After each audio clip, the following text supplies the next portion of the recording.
যুক্তরাষ্ট্রের বিপক্ষে জাতীয় দলের হারকে মন্দের ভালো হিসেবে দেখছেন টাইগার নির্বাচক হান্নান সরকার। এতে বিশ্বকাপের আগে এই কন্ডিশনে শান্ত সাকিবরা খেলার ধরন রপ্ত করতে পারবে বলে বিশ্বাস এই নির্বাচকের। যুক্তরাষ্ট্রের বিপক্ষে হেরে সিরিজ শুরু করাটাকেও ইতিবাচকভাবেই দেখছেন টাইগার নির্বাচক। বললেন, নিজেদের শুধরে নেয়ার পাশাপাশি এই কন্ডিশনে খেলার ধরনটাও রপ্ত করতে পারবে লিটন সৌম্যরা। ধাক্কাটা শুরুতে লেগে যাওয়া অনেক সময় ভালো, মানে পুরো মেইন ইভেন্টে যাওয়ার আগে যদি ধাক্কা কিছু খেয়ে সতর্ক হয়ে যাওয়া যায়, সেই জায়গা থেকে আমার মনে হয় সেটা খেয়ে গিয়েছি আমরা। আমি শিওর যে আমরা সেটা ঘুরে দাঁড়াবো এবং ভালো কিছু করবো।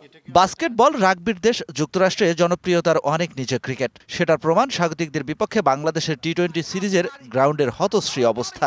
বাতাসে দুলতে থাকে ব্রডকাস্টের ক্যামেরা। মাঠের মতোই দুর্বোধ্য কন্ডিশনে খেলতে গিয়ে খাবি খাচ্ছে টাইগাররা, তেমনটাই বললেন নির্বাচক হান্নান সরকার। ম্যাচ অনেক সময় হয় না যে বোঝার আগেই একটা অঘটন ঘটে যায়, সেরকমটাই ঘটেছে আমার বিশ্বাস। সো প্লেয়াররা যেমন সতর্ক হয়েছে, আমাদের দেশের প্রতিটা মানুষে এখন কিন্তু সতর্ক। যে নর্মালি কিন্তু আমরা যেটা চিন্তা করেছিলাম যে ইউএসের সঙ্গে যাবে, প্রথম ম্যাচ থেকে 3 ম্যাচ একদম ফাটিয়ে জিতে যাবে, আসলে টি-20 ক্রিকেট কিন্তু ব্যাপারটা এরকম না। ওই স্পেসিফিক দিনে ভালো খেলাটা খুব জরুরি। যুক্তরাষ্ট্রের কন্ডিশনের ঘাড়ে ব্যর্থতার দায়ে পুরোটাই চাপাননি নির্বাচক হান্নান সরকার, বরং অকপটে স্বীকার করলেন ব্যাট হাতে স্ট্রাগল করছে tiger top order. Top order আমরা স্ট্রাগল করছি, এটা আসলে লুকোনোর কিছু নেই, লজ্জার কিছু নেই, এটা ফ্যাক্ট, এটা রিয়েলিটি। আমরা দেখছি যে আমাদের 1, 2, 3 ওই পজিশন থেকে যেভাবে আমরা চাচ্ছি সেভাবে পাচ্ছি না। যারা আমাদের প্রুভেন প্লেয়ার সৌম্য, লিটন, শান্ত, এরা কিন্তু এমন না যে নতুন ক্রিকেট খেলছে, তারা অনেকদিন খেলে নিজেদেরকে প্রমাণ করেছে এবং এই স্টেজে আসার পরে তাদের আর প্রমাণ না, তাদের ফর্মে ফেরাটা সময়ের ব্যাপার।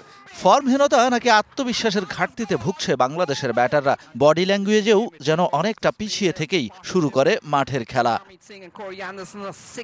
Shahan Papon, DBC news, Dhaka. নগদে 500 টাকা বা তার বেশি পেমেন্টে পেতে পারেন ঢাকায় জমিসহ 20 কোটি টাকার পুরস্কার।